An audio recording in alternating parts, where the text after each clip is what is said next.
delighted to see the number of people here. I'm even more delighted to see the number of people who are here, even with administrative cabinet and members of the President's office and the Provost's office here.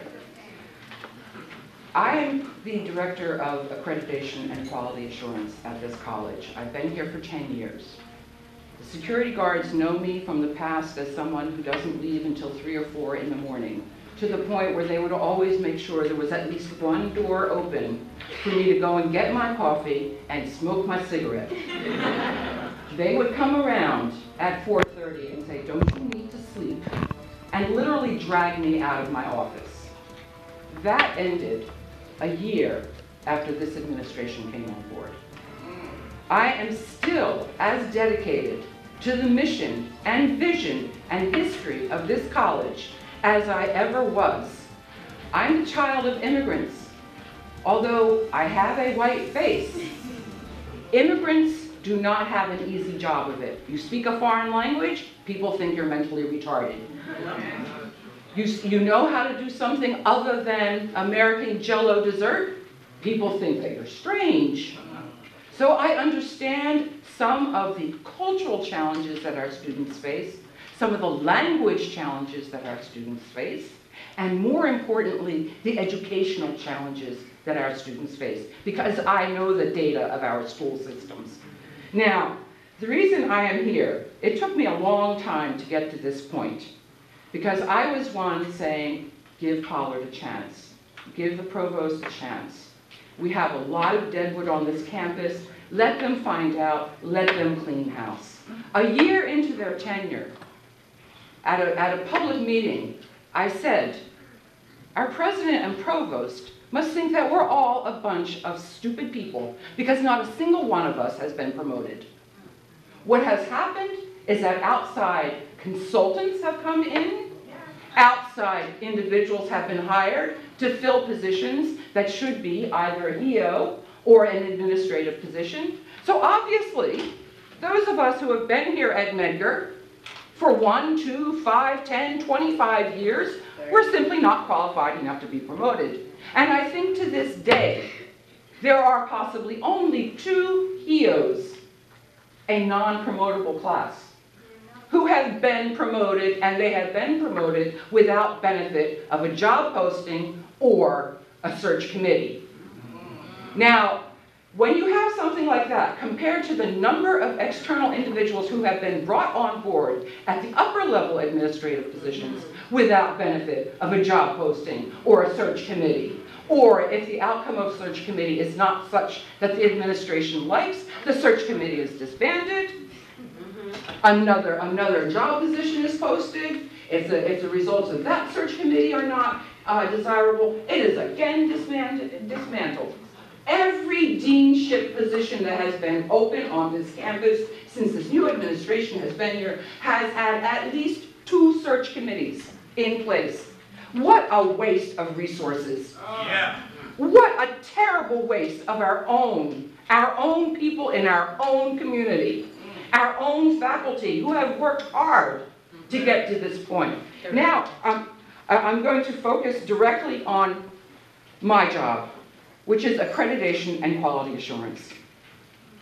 We submitted our self-study 6 years ago. We were fortunate. We were one of the few CUNY colleges that passed. Not only did we pass, we had a note of commendation. Other colleges, Standard 14, Standard 7, slammed.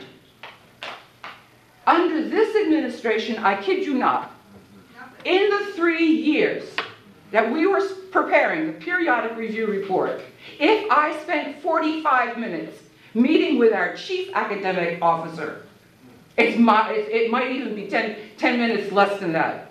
My last meeting, when I asked the questions, was ended like this. This meeting is over. 10 seconds. 10 seconds. How many out there have had meetings end like that? How many of you out there have been harassed to the point it is not a union grievance, but it's enough for you to go home and wonder why are you sweating for this administration? Thank you very much. But it's not your meeting.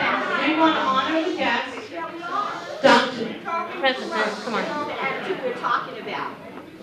Where we can't have a voice. You know, we have given you our undivided attention, and we plan to continue to do that for a couple more minutes. But we have to meet with another group. So we don't have, frankly, any more time to remain in this room with this group. But I do want to underscore that we have listened to you, we've heard you, and we appreciate the comments that you have made. Thank you. But we will have to cut this off in a couple of minutes, okay? Well, you know, if you're meeting with another group right after this, you're meeting with another group right after But you should finish, okay? because I can speak in another group. I'm concerned that the internal people, the staff, if you don't have much time, I want to give that time to them. 'Cause I'm flexible. I can talk in the other room. That's up to you. Okay, but, I just want to say this, that I'm Katie Davis, president of the founding group for Medgar Evers College. Okay,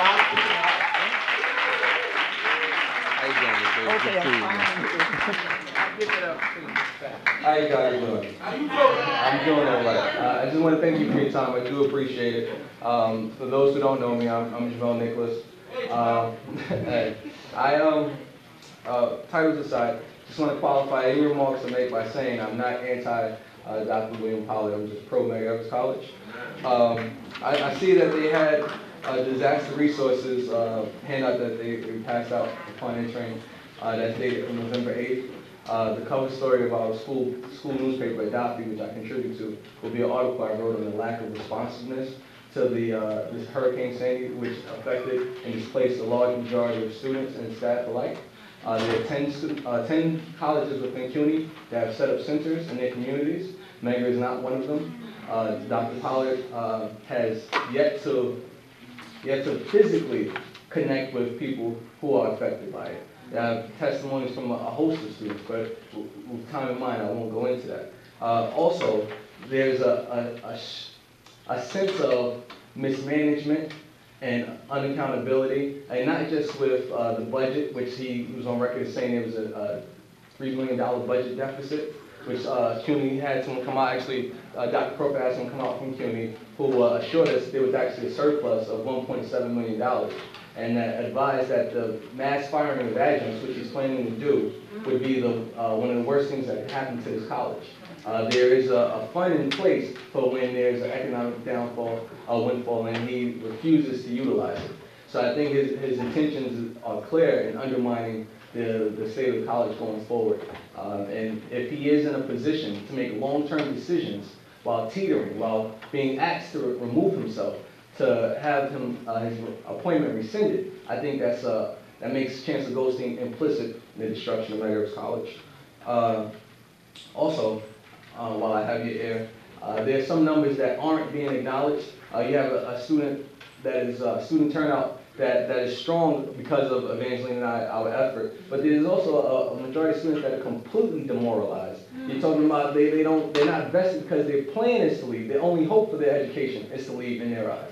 The transfer rate at college is 33%. That's 1 in every 3 students are planning to leave. You have a graduation rate of 11%. So 1 in 10 students are finishing their bachelor's degree within 6 years. That's acceptable. I think that by having him here, Chancellor Goldstein is giving me a strong sense of Stockholm syndrome, where he's implicit in having Pollard remain here. How would you have 2 votes of no confidence on the record and still be allowed to serve? How do you get fired from one position and get reassigned to another? I couldn't do that at my job. You know what I mean? Okay. So thank you for your time. Thank you. Thank you very much. We appreciate your time this afternoon. Do you have any further work, something?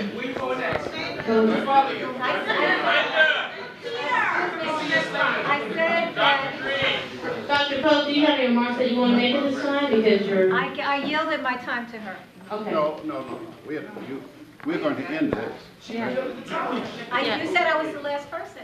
Well, but you yielded, so We are out of time. We are going to be meeting with our next group. Yes.